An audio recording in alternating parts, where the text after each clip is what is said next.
Row after row, these students are sitting together, united, pink shirts on, taking a stand against bullying. But experts say these movements are doing little to actually move the needle on the problem. But we know that generally pretty serious bullying that's happening, at least around once a week.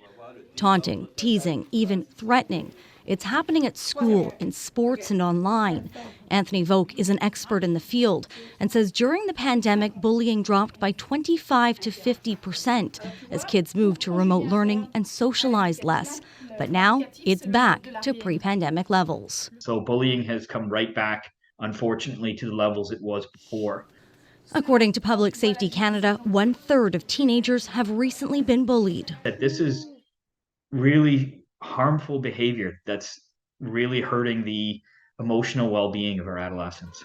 Volk says the number of children being bullied remains stubbornly high, barely changing over the past 2 decades, and it has lasting impacts. So there's long-term data now showing that bullying 10, 20, 30 years later causes changes in your stress response, your inflammatory response, your immune response.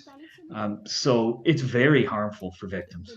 Winnipeg-based therapist Carolyn Clausen says she sees those impacts in her practice every day, and they last well into adulthood. And I say, what was the name of your bully? Instantly, they know the name. Decades later, they have not forgotten what that person's name was, what they looked like, how they spoke, what they said, the names that they were called. It's just stored in there so clearly. Clausen says she's seeing more children who are behind in their social development since the pandemic and are struggling to navigate bullying. And so I think our kids need extra support because they've had less exposure to all the things, including things like bullying. Clausen says it's important to keep the lines of communication open and to listen to your kids and know they will get through it with your help. Brittany Greenslade, CBC News, Winnipeg.